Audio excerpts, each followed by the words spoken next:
Well, hello everyone, and welcome to the Down Under Bunker here in Sydney, Australia. Today I'm going to be playing a game of Axis and, Historical Board Gaming's Global War 2025 Meltdown.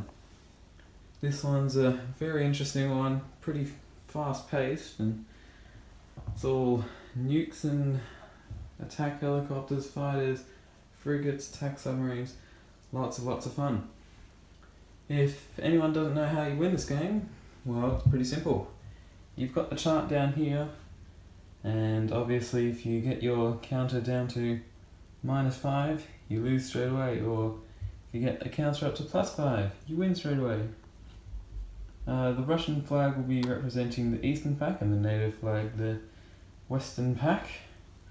And how you move your tracker up is you've got all these little stars around the board, there and there and there, and whenever, let's say, the Eastern Pack took Germany, then they would go up one and the Western Pack would go down one.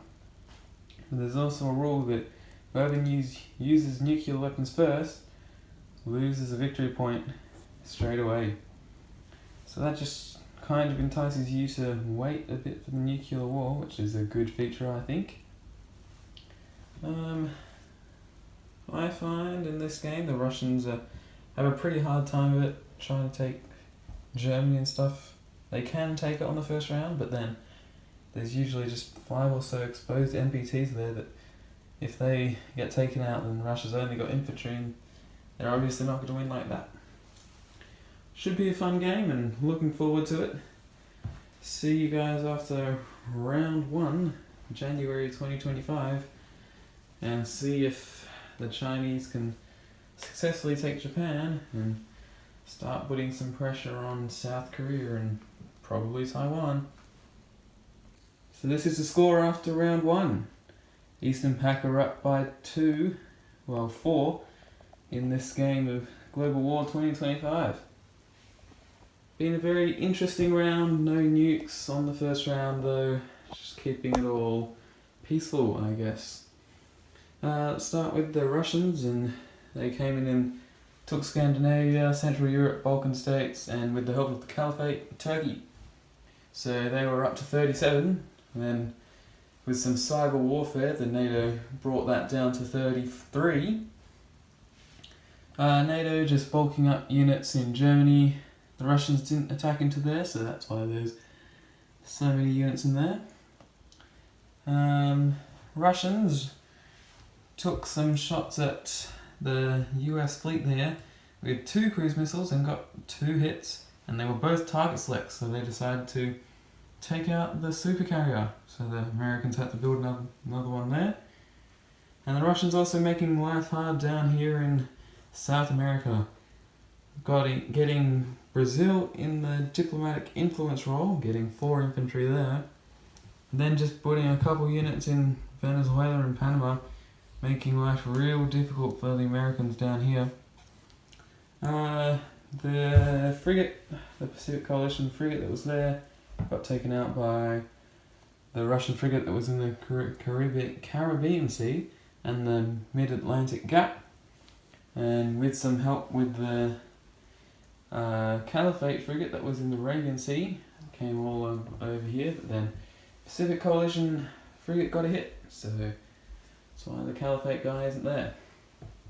The Caliphate took Israel, and there is what they have: 3 infantry and 2 MBTs. They lost both fighters. They lost 1 fighter in the Israel attack due to a American fighter target select, and then they moved the other here to stop any risky Pacific Coalition airborne attacks into Caucasia, Moscow, or anywhere like that. Just building infantry for them.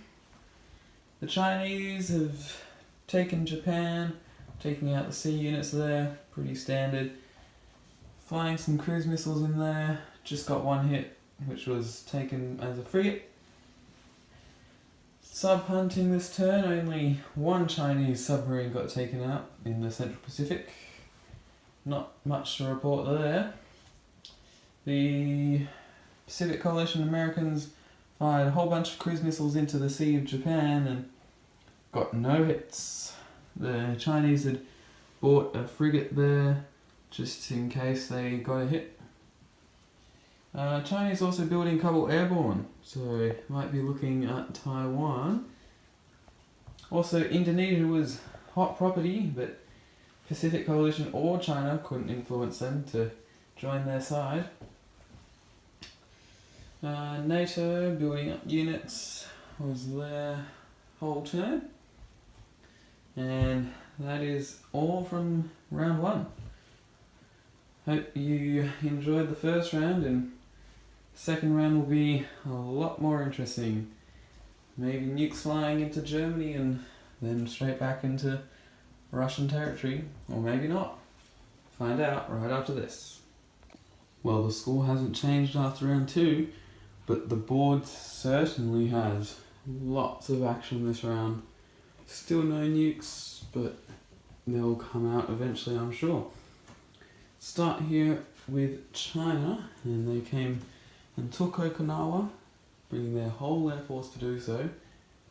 And now they're in a pretty good situation with threatening Taiwan with 5 airborne there and 1 in there. And also India, they could still use the 5 airborne there, and with the help of the Caliphate that could be an interesting battle. So the Pacific Coalition were up to it and they built lots of infantry in there, and the Americans even sea lifted a tank to them. The Caliphate managed to diplomatically influence the Eastern African states, getting them on their side, and now the Pacific Coalition has another victory city to defend, which is getting a bit much for them. They can't really defend all 3 of those and then keep up the troops in South Korea, so that will be interesting. Over here in South America, the Russians diplomatically influenced Argentina and Chile, so that was good, and then they moved troops into Brazil. Americans did come and take that without loss, and then they've just got all of those 5 infantry, I think, in Venezuela. The Russian frigates did try to take out this LHD, but didn't get a hit, and all of the American fighters that could scrambled into the sea zone. So that was that. This Russian sub just fired a cruise missile into there this time and completely missed. In Europe, the Russians came and took Italy, and NATO and America did not feel like they could take it back, because otherwise the force in Central Europe would have taken Germany for sure. So they built up in Germany, but still France is looking pretty exposed, which is tight for them. So the Russians having a good game this one. This Russian sub just fired a cruise missile into France.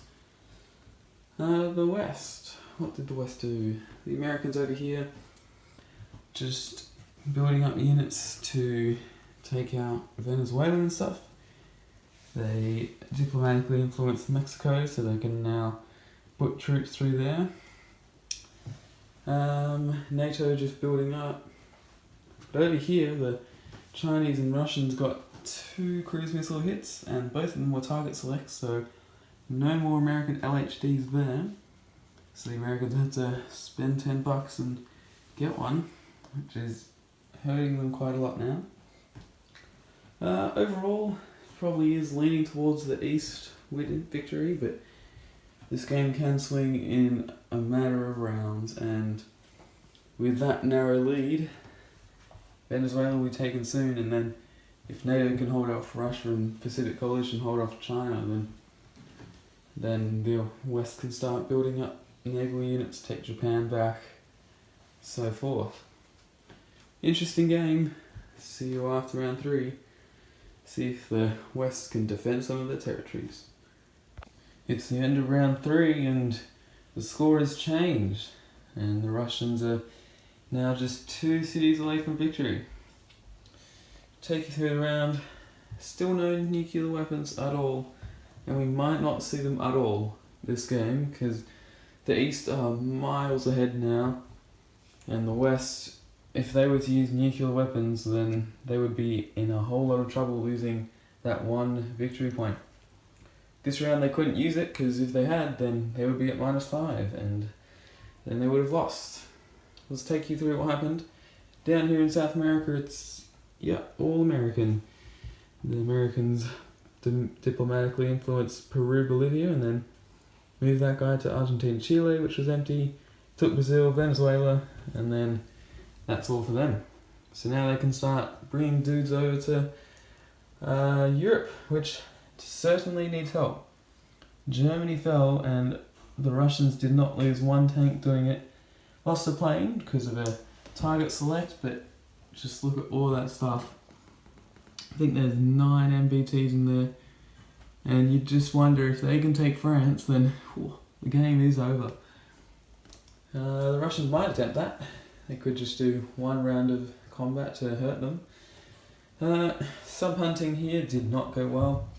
Still 2 subs, but the Russians are out of cruise missiles, so they might just attack that LHD just to get rid of some American stuff.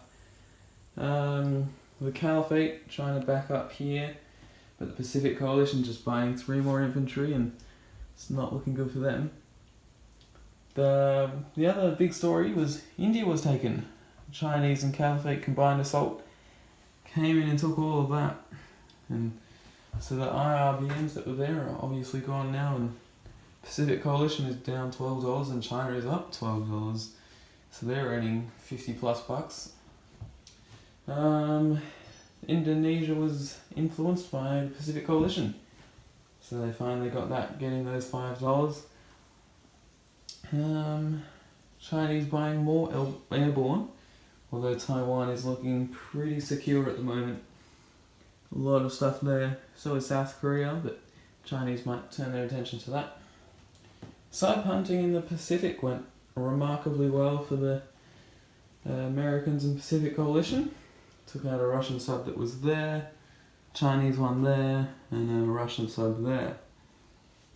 And the LHD is safe there now, so not sure what you can do with it though.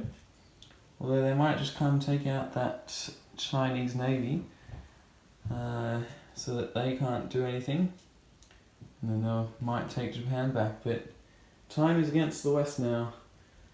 The East are motoring along, so find out what happens after round 4. It's the end of round 4, and I am going to call the game here. It's going to be an Eastern victory. The Russians, Caliphate, and Chinese have won the game. Even though the Russians haven't got an automatic victory, if you look at the situation, then you just see that the game's going to drag on for longer and longer, and could even be the full 10 rounds, but then there's no way that the West can ever make it back.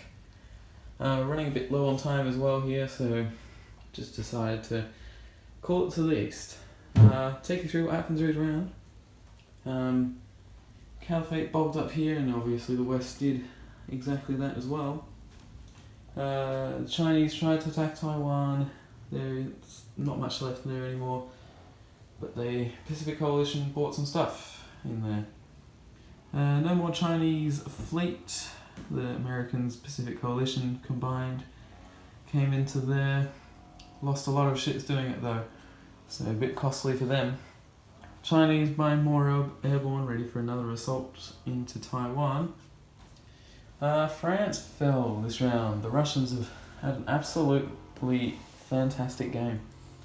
I know at the start of the game that I said that I cannot play the Russians, but apparently I can.